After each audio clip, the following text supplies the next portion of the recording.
Time for a magical trip through all 25 years of Magic the Gathering history.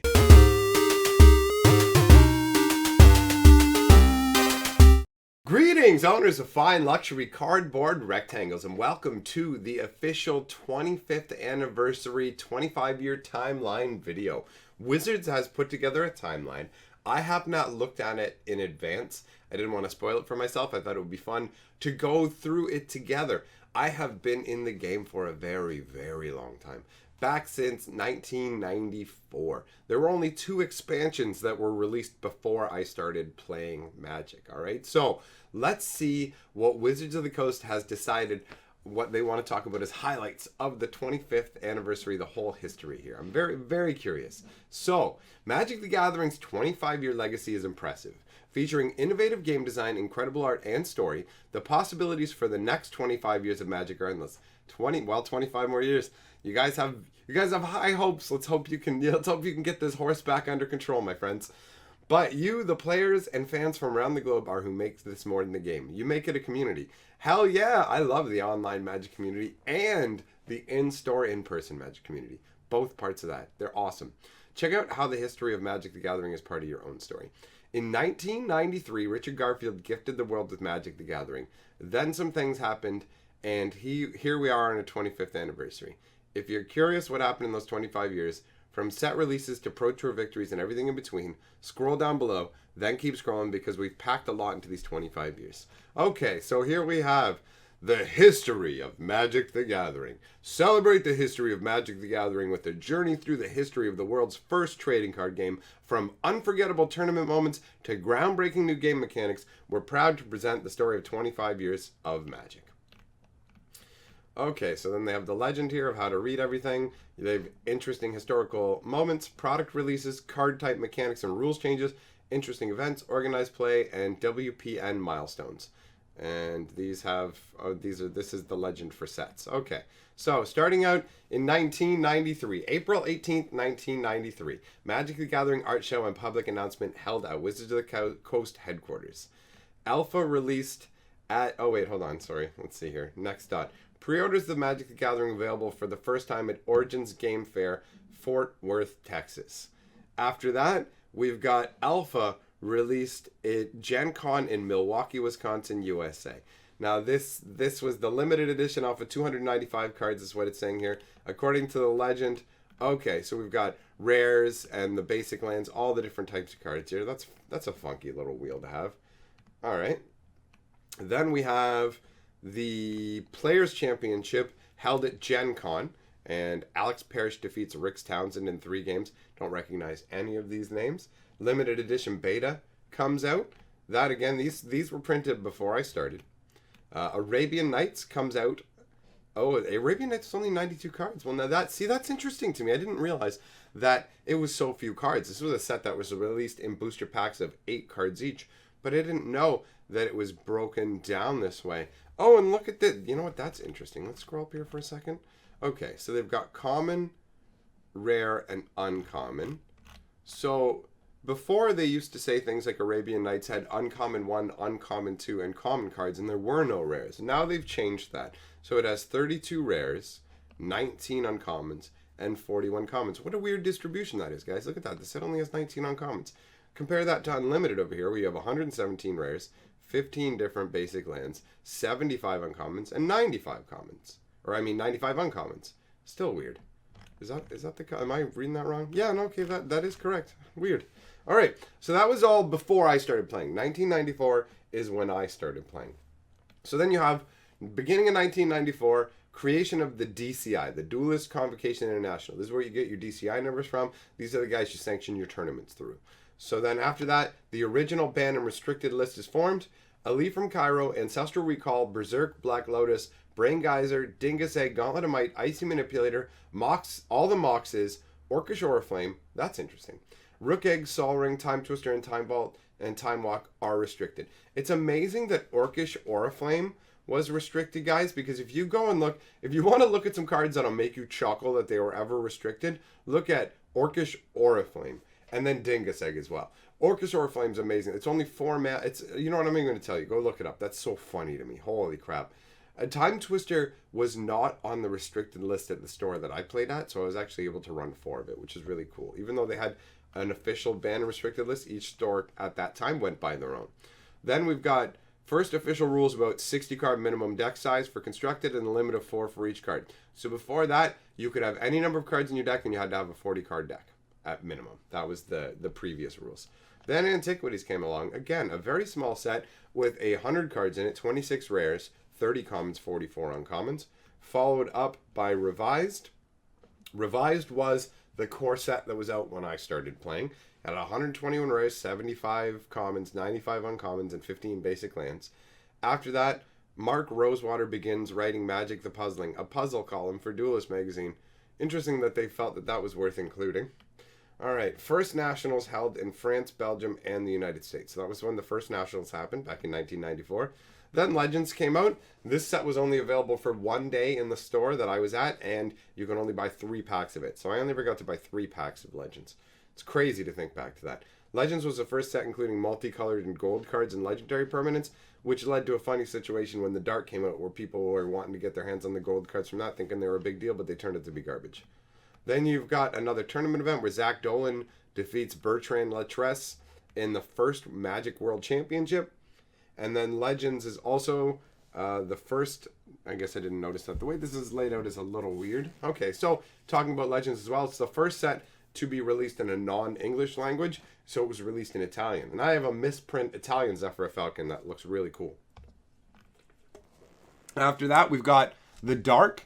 Now, I really liked The Dark, honestly. I thought that that was an awesome set. I really liked the flavor of it. They got the Maze of Ith right there to represent it. And Fallen Empires came out as well. That was another fun set that was not enjoyed because they didn't have a lot of valuable cards, and they made a weird choice of doing 4 variations of the artwork for commons, so that was strange. And then, like, see, you'd only have like 35 commons, but they all had like 4, at least 2 to 4 variations. Then 95 is when 4th edition replaced Revised as the core set. Necropotence, they're just showing that artwork there because Necro Winter was a huge thing. First ever pre-release was held in Toronto. Hey, cool. I didn't know that. I didn't know the first ever pre-release was held in Canada and so close to where I live. That's really neat. That's only an hour and a half from here, guys. Right on. All right. Chronicles came out. Chronicles actually is the... what is the word for it? You know what? I'm not even gonna look for the proper word to describe it. What Chronicles is responsible for is the creation of the reserved list. Chronicles was a set that reprinted a bunch of cards from Arabian Nights, The Dark, Antiquities, and Legends, and it reprinted them en masse. Like, they made a huge amount of Chronicles. It tanked the value of the cards that were reprinted in that set. Before that, like I said, you could only get 3 packs of Legends. That's all I ever had the opportunity to buy. So Legends in our area were really scarce. All of a sudden, you could get these white border Chronicle versions of a bunch of these cards. It tanked the value of the cards. People got upset, and that's actually what ended up forming the reserved list. So Chronicles right here, this is a pivotal moment in history. Now they're not gonna emphasize it because it's a pivotal moment in negative history for them, because it shows that they had to make legal concessions. Now they're basically legally bound by something that happened all the way back in 1995, guys. Then we've got World Champion. I don't honestly, the tournament champion stuff is the least interesting to me on the timeline. Then we've got Vintage Type 1 and Standard Type 2 introduced as separate play formats. I remember that because I've been playing since 1994. And all of a sudden in 95, they came along and they're like, oh, hey, guess what? Now there's Type 2. So, like, what you're playing is using everything that's Type 1. And it's like, okay. And I was like, I'm not playing Type 2. Then I could barely use any of my cards. So it took a long time for this whole standard concept to become entrenched. A lot of us did not like it. Homelands came out. That was not a well-received set. It was a garbage set. Then we go into 1996. Oh, the Phyrexian Dreadnought. 1 mana for a 12/12. New York is where the first Pro Tour held in New York City. All right. Cool. Release of the Pro Tour Collector set. Don't give a damn about these stupid decks. These are just, hey, these are copies of decks that won tournaments. We made them in gold bordered versions. Not a fan. Alliances. What the hell? Oh, the Quack. I guess. Oh, is that what these are? The code names? Did they have them before? Is that when they started? Oh, okay. That's what it is. This is when they started introducing code names for the set. So before a set came out, they would have a code name for it. And it would be like Quack in this case, which is kind of hilarious. They just have, like, they could be like bacon, lettuce, tomato for like a sandwich or something like that. They would just use 3 if they were doing a block. World Champion Tom Chanping, no big deal to me. Pro Tour Atlanta is the first and only pre-release Pro Tour. Oh, that's funky. Now that's worthy of note for sure. Helm of Obedience. This is an awesome card that people love now that didn't get much love back in the day, but I absolutely adored it. I played with 4 copies of this card. It's sick. All right, Mirage. Sasumi Menagerie. What the hell? Okay, I don't know. Maybe it had 2 code names. Look at that polymorph art. That's nutty. Then we move into 1997. Starting out with Visions coming out. 5th edition came out and replaced 4th edition as the core set. First Grand Prix is held in Amsterdam, won by Emmanuel Verne. The Mulligan rules changed. This, see guys, I talked previously in a previous history video about the evolution of mulligans, and this is when the Pro Tour change led to the Paris Mulligan being introduced. So this is where it was tested out. First, it's funny because it actually was tested out in Pro Tour Los Angeles, but because for some reason it was accidentally included in the Paris rules and became the Paris Mulligan. So that's kind of cool. Oh, here we go. Here we go. This right here, massive moment in Magic history. Magic the Gathering is developed and published by Microprose for PC. It's commonly referred to as Chandalar after the plane on which it takes place. You're damn right, that's what I call it. I call it Chandalar. I play it on my channel. I love it. I might be live streaming it today. That's funny to see that here. It totally belongs on here, guys. This is a huge, to me, this is a huge part of Magic history. When this game came out, it was 100 megs, right? That's how much space it took on your computer, which is adorably small now. But at the time, my computer only had a 100 meg hard drive, and 30 megs were needed for the operating system. So I couldn't even install this game. I had to wait until my dad bought a better computer before I could play this. And let me tell you, it didn't let me down then, and it doesn't let me down 25 or 20-ish years later. It's awesome. Then we've got World Champion Jacob Slamir. All right. Then Portal comes out. Portal was a base set that they designed for beginners. It was panned by everybody because it was just a dumbed down version of Magic and nobody liked it. Later on, some of the cards became worth something when they decided before you couldn't use them in regular Magic. They were just starter Magic and you weren't allowed to use them basically. And then they said, yeah, you know what, you can use them. And so certain cards from the set became worth something. But overall, Portal is like, meh, whatever. Tempest came out in 97 as well. 98 we had Exodus and Stronghold. Exodus was Gorgonzola. Stronghold was Richulamot. I guess it's cheeses. Rarity expansion, rarity symbols were introduced at this year as well, which is a big change, obviously. Before then, you had absolutely no concept of the rarity of cards aside from memorizing them all. Now, I have a prodigious memory, so I was able to know all the rarity of all the cards. You just learn it over time from opening packs and stuff, right? But before this, that was the only way to do it. So they went from all black to black, silver, gold. And later on they introduced Mythic, which I'm sure will be on the timeline. Then they would take another swing at Portal with Second Age. The first unset came out this year as well. Only 88 cards in the set. God damn, some of the smallness of these sets really surprises me. Urza's Saga was massive, a whopping 350 cards. Urza's block was a troubled time for Magic. It was a really unbalanced block. Memory Jar was really, really egregious. That card was terribly bad for the game. Cycling was introduced at this point. They have the Magic Anthologies. Oh, would you look at that? That's amazing. The odds that I literally, and I didn't plan this, I had no idea it would be on the timeline. I was showing this box off in a live stream. I literally have this Anthologies box from 1998, guys. This old school, like, this is cool. It was, it celebrated the 5th anniversary of Magic the Gathering. So right here, guys, we're talking about the 25th anniversary, and here I have the 5th anniversary box. So that's kind of neat. I really like that. Okay, so back to what we're doing here. Tommy Hovey from Finland becomes the first player to win 2 Pro Tours. Nice. You know what? That seems like that's worth mentioning. Urza's Legacy is Guacamole. I love that. 6th edition came out, replacing 5th edition as the base set. That's Vampiric Tutor artwork right there.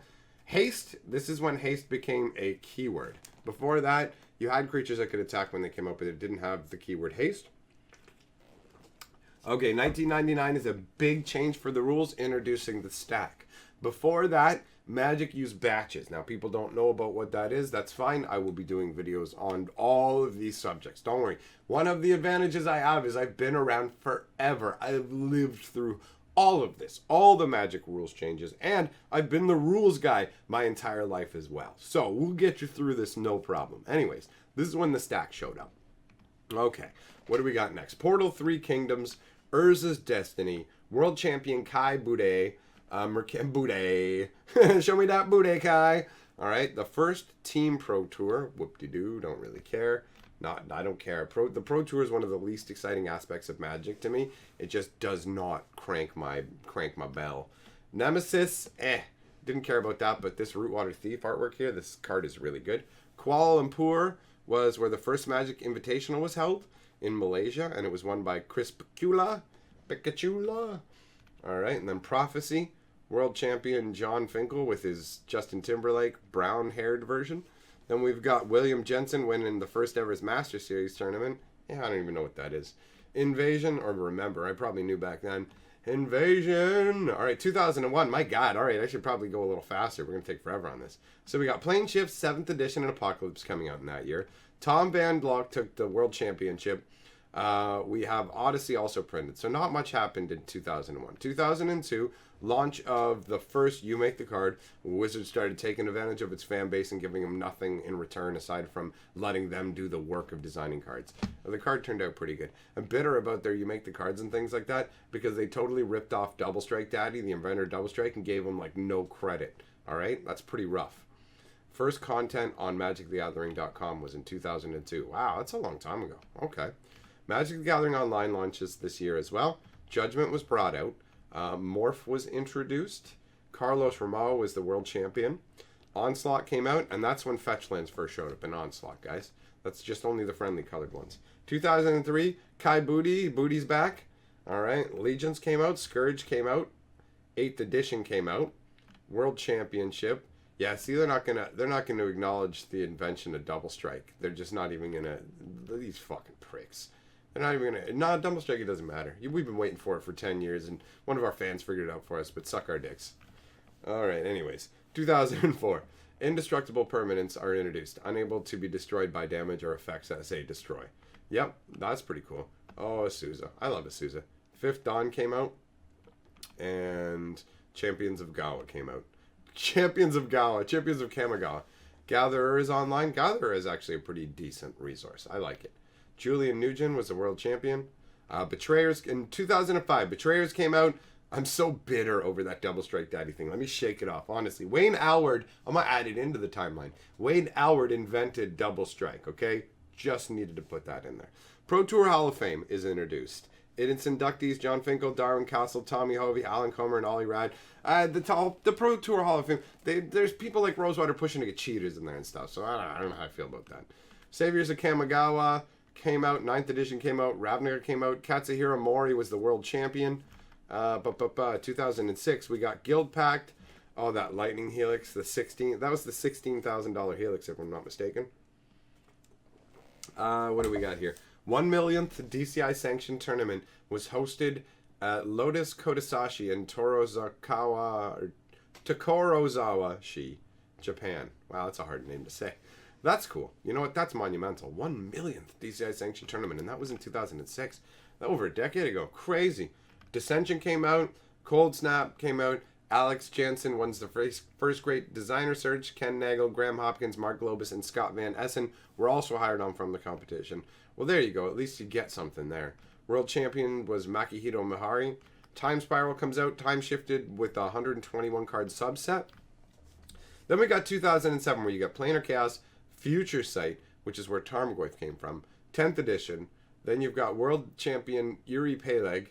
The first Masters edition released on Magic Online, and the first dual decks came out that year, and that was Elves versus Goblin.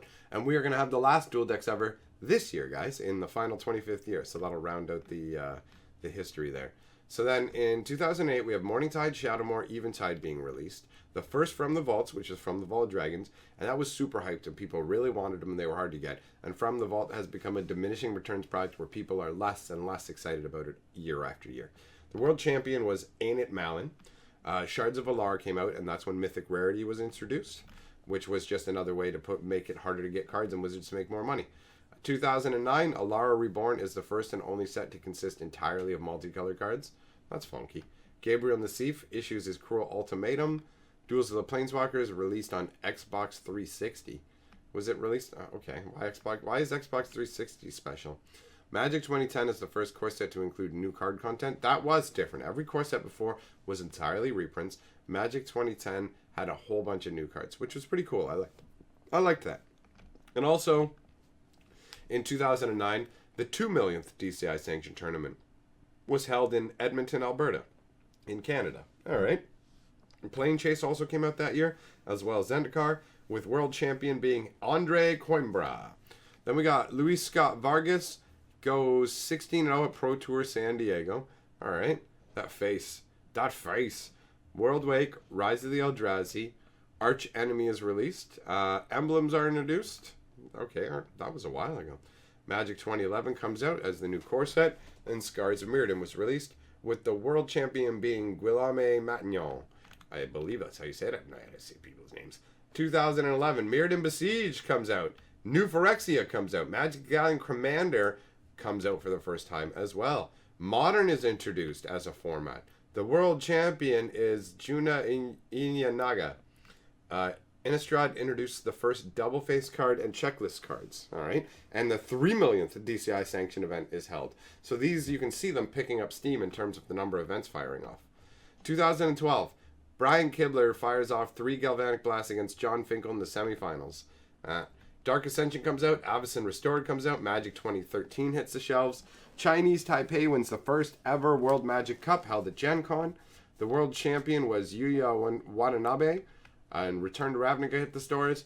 Commander's Arsenal is released. That die, I think I have it sitting right over there on that table. This crazy spin down die that came with the Commander's Arsenal, which was a very cool, super limited edition product. I like that. 2013, Melissa DeTora becomes the first woman to make the top 8 of a Pro Tour. All right. Gate Crash comes out. The 4 millionth DCI sanctioned event. So yeah, they're definitely picking up in speed there. Dragon's Maze comes out. Magic 2014. Modern Masters, the first Master set before they got greedy, came out. World Champion Sahar Shanhar is the first world champion to be younger than the game of Magic. That's cool. You know what? That's definitely a moment to mark out. Hey, this is the first time somebody who's won who the game has existed longer than. Funky. France top-decked Rakdos return, giving their team the first World Cup Magic title. Theros comes out. And 2014, 5 million DCI sanctioned events have happened by that point. Crazy. Born of the Gods, Journey into Nyx, Magic 2015 all come out. Conspiracy comes out as well.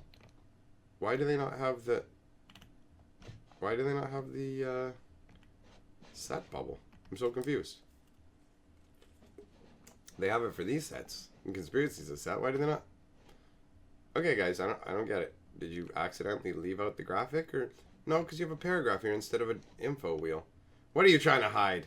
All right. Anyways, world champion Sahar Shanhar is the first person to win back-to-back world championships. Nice, man. Buddy's killing it. Like, oh yeah, welcome to the new champ. A new card frame design is introduced featuring the proprietary font Balerion and the holofoil security stamp. It makes me laugh so much that we have a proprietary font we named after Jace Balerion. Fucking stupid. All right, 6 millionth DCI sanctioned event happens. 2015, Fate Reforged drops. Dragon Tarkir comes out. Magic Origins happens. Prowess, Menace, and Scry become evergreen keywords. So you won't even talk about Double Strike being invented, but you're going to talk about how those are evergreen. Eat my balls. World Champion, Seth Manfield. 7th million DCI. Wow, man, that's cool. Did they hit 10 million by the end of this? Art of Magic the Gathering Zendikar is released. The first in a series of art books. Don't care. The board game Arena of the Planeswalkers is released. Oh my god, I can't believe that they actually included this on the timeline. That's embarrassing. This product is a massive, massive flop. It's a failure and a garbage game. I own it. It's not good, guys. Alright, Oath of the Gatewatch. Enter the Battlefield, a documentary by Nathan Holt and Sean Kornhauser premieres. Oh, I never heard of that. Shadows over Innistrad. The 8th million DCI sanctioned event happens in Plymouth. Meld cards are introduced. Yeah, is that even worth mentioning, guys? You made like 6, and will you even do it again? Conspiracy Take the Crown is released. Why don't they give any info on Conspiracy? That's weird. Alright. World Champion Brian Braun Dewan Kaladesh The release of Kaladesh introduces vehicles. Fuck you. You're gonna brag about vehicles in your stupid timeline, you dumb cunts. You put fucking cars, trains, and helicopters in Magic the Gathering. That's not a good addition to Magic history, you stupid, ignorant bastards. You should be fucking hiding that. That is a fucking stain on Magic the Gathering. Trains and fucking Hot Wheel cards. Get in your new Dodge Fleet Wheel Cruiser. Drive on down. Fly a stupid egg-shaped helicopter. Fuck vehicles. This is retarded. Goddamn, Wizards of the Coast fucking morons. Alright. The 9th Million Sanctioned event is held in Arizona. Calm down. 2017, Aether Revolt full of stupid garbage vehicles showed up. Then we had Amonkhet where we finally escaped the vehicle garbage. Arc Enemy Nicol Bolas is released. This right here, this product has a special place in my heart in terms of the channel because this is what helped a lot of you guys find me in the first place. I did a review on this using this specific picture even. And you guys, like 12,000 people came by and I fucking made a whole bunch of new friends. So it was like, yeah. So seeing that makes me happy and makes me forget about the hated vehicles. All right. Hour of Devastation comes out. Metamorphosis 2.0 announces the 3-in-1 model for new sets. All right. 10 million. So they did make it to 10 million. It was held at Oh My God Games in Barrie, Ontario, Canada. There you go, Barrie! Nice. Ixalan. Ixalan comes out. There you go. That's how impressed I am with Ixalan. Just see it. Ixalan. All right. World Champion William Jensen for the USA. Iconic Masters, the gigantic cash grab rip-off worthless jank product comes out. Explorers of Ixalan, the actually innovative, really cool product comes out. Unstable, the awesome unset comes out. 2018, Nothing Will Happen! To be determined. All right, and then the rest of this, I believe, is just facts and figures. So 20 billion cards have been printed.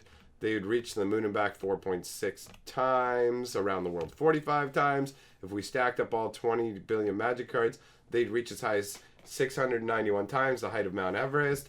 891 times if you account for curling. It's adorable that they think they could stack all their cards on top of each other when they curled the nonsense, right? But whatever.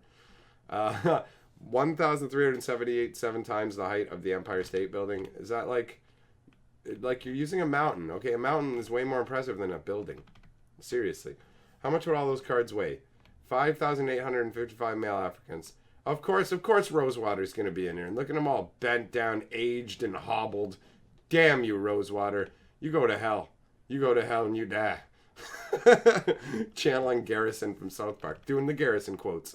All right, well, on that note, I'm going to go ahead and end the video. That's been 25 years of Magic history. Take that, Rosewater. See you later, guys. Thanks for coming by. Hit the subscribe if you like my video or just think Mark Rosewater looks like he's old as hell. I just wanted to say we are the 6-color Magic. Fuck you daily.